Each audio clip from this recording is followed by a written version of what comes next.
Assalamualaikum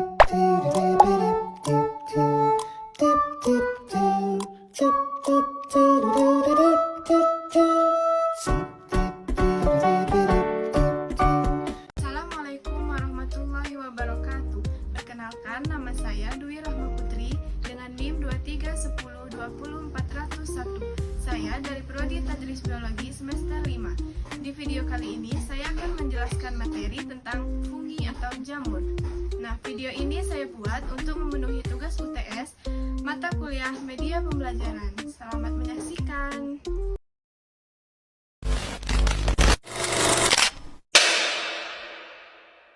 Apakah ada yang tahu jamur itu apa? Nah, jamur itu merupakan salah satu kelompok makhluk hidup yang sangat unik karena jamur itu bukan tumbuhan dan juga bukan hewan. Jamur itu hidup di tempat yang lembab dan juga gelap dan banyak bahan organiknya.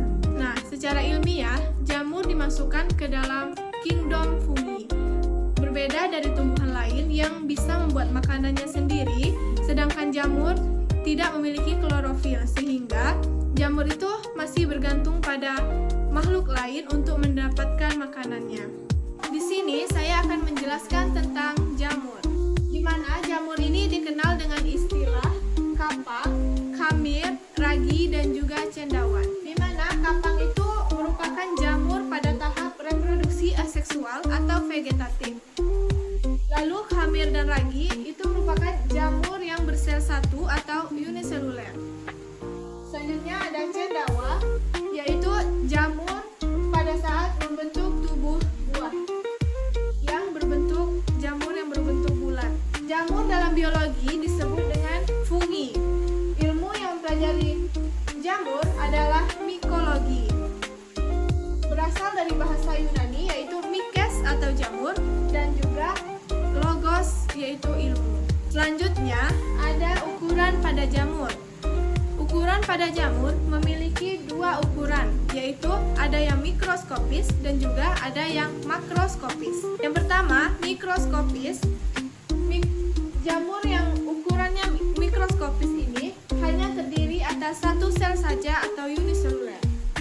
Tidak dapat membentuk tubuh buah dengan ukuran yang bervariasi dan juga tidak dapat dilihat dengan mata secara langsung.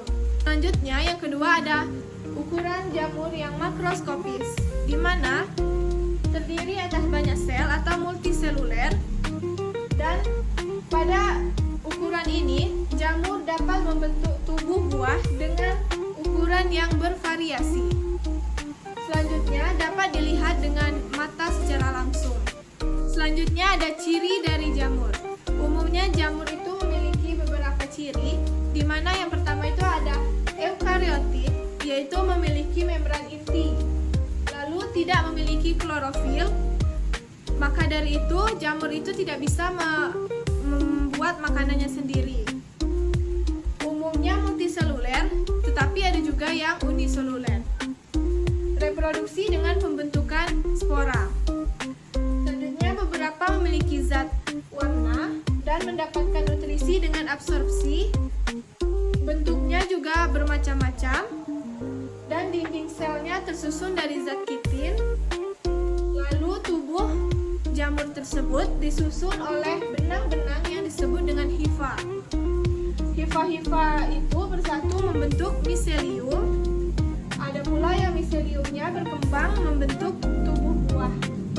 Dan yang terakhir ada habitat di tempat yang lembab. Habitatnya itu jamur habitatnya di tempat yang lembab dan juga gelap. Selanjutnya ada cara hidup dari jamur, di mana jamur ini memiliki cara hidup, yaitu ada 3 cara hidup jamur.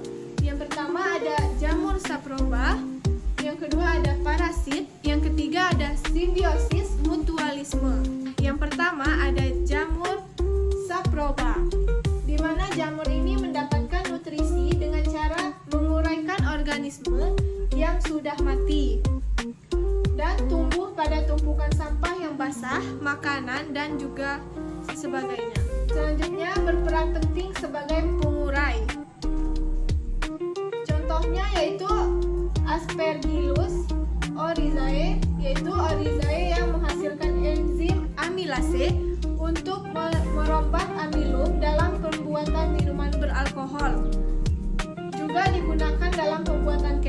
tahu, dan lain-lain. Yang kedua ada jamur parasit. Nah, jamur ini mendapatkan nutrisi itu dari inangnya dan juga bersifat patogen bagi inangnya tersebut. Contohnya yaitu Aspergillus flavus menghasilkan aflatoksin yang mengakibatkan kanker hati. Jamur ini banyak terdapat pada kacang tanah. Yang ketiga yaitu ada jamur simbiosis mutualisme, di mana jamur ini mendapatkan nutrisi dari organisme hidup lain tetapi mampu memberikan keuntungan bagi organisme pasangan simbiosisnya.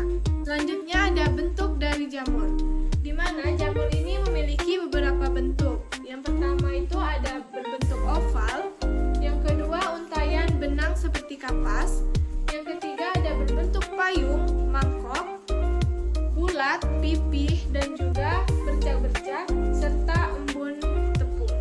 Selanjutnya di sini ada reproduksi jamur secara umum, di mana jamur ini bereproduksi itu dengan dua cara, yaitu ada yang aseksual dan juga seksual.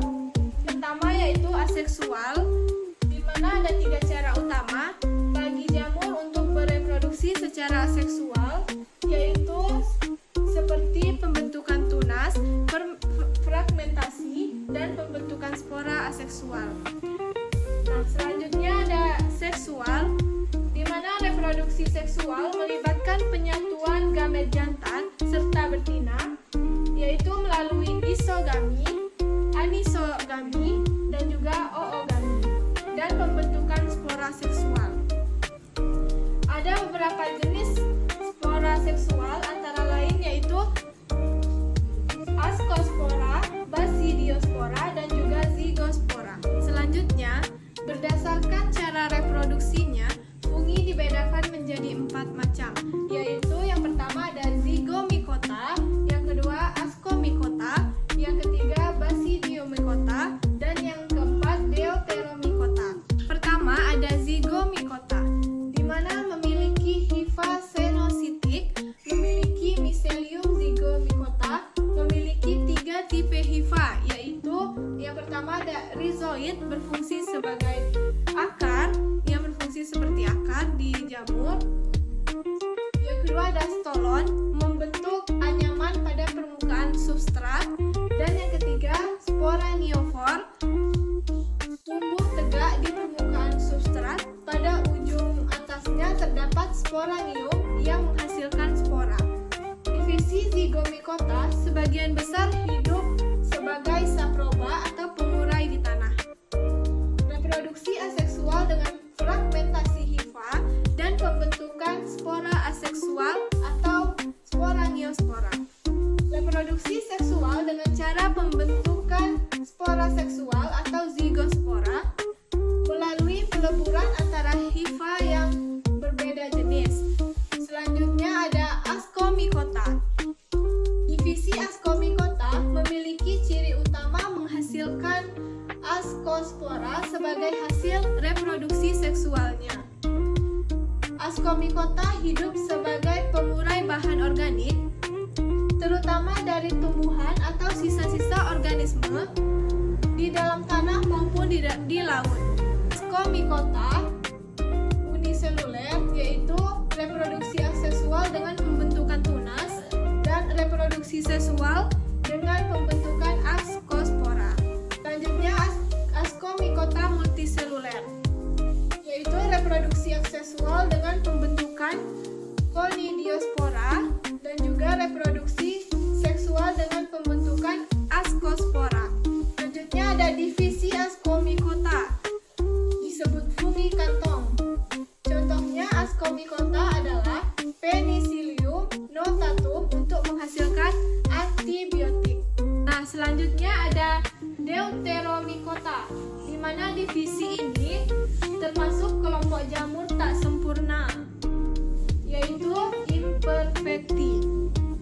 Reproduksinya secara aseksual atau vegetatif, sedangkan reproduksi secara generatif belum diketahui. Nah, selanjutnya ada jamur yang jamur yang menguntungkan yaitu seperti contohnya Mucor mucedo, di mana tempat hidupnya yaitu kotoran hewan. Fungsi jamurnya itu pengurai kotoran. Selanjutnya ada contohnya seperti Aspergillus oryzae, yaitu tempat hidupnya yaitu di beras. Fungsinya yaitu minuman sake. Adapun jamur yang merugikan yaitu ada contohnya seperti yang dijelaskan tadi, yaitu pada Zygomicota. Tempat hidupnya yaitu di roti. Fungsi jamurnya itu menyebabkan roti basi dan membusuk. Kedua yaitu contohnya Ascomycota. Tempat hidupnya yaitu di tumbuhan busuk dan tubuh pada manusia. Fungsinya yaitu penyakit saluran pernapasan dan juga paru-paru. Contoh yang selanjutnya itu pada Basidiomycota. Tempat hidupnya yaitu pada tanaman kacang. Fungsinya yaitu penyakit pada tanaman kacang tersebut. Dan masih banyak lagi contoh yang merugikan lainnya. Nah, jadi kita sudah mengetahui tentang apa itu jamur. Jadi, kesimpulan yang dapat kita ambil dari materi tadi yaitu jamur merupakan organisme eukariotik uniseluler dan juga multiseluler. Tubuh jamur biasanya disusun oleh benang halus hifa yang saling bergabung membentuk miselium. Dinding sel hifa terbuat dari kitin. Hifa aseptat tidak memiliki dinding pembatas atau septa, sedangkan hifa septat memilikinya. Jamur merupakan organisme heterotrof. Kebanyakan jamur hidup sebagai saprofit, sedangkan sisanya merupakan parasit, khususnya pada tumbuhan, dan melakukan simbiosis dengan akar tumbuhan dan alga. Jamur berkembang biak secara seksual dan aseksual. Alat perkembangan berupa spora seksual dan spora aseksual. Terdapat 4 divisi jamur, yaitu ada Zygomicota, Ascomycota, Basidiomycota, dan Deuteromycota. Selanjutnya yaitu jamur dimanfaatkan untuk pembuatan roti, minuman, pembuatan keju, pembuatan asam organik, dan juga budidaya jamur. Yang terakhir yaitu jamur penyebab pembusukan, makanan dan penyakit pada manusia, tumbuhan, dan hewan. Terima kasih sudah belajar bersama pada hari ini. Sampai jumpa di video selanjutnya.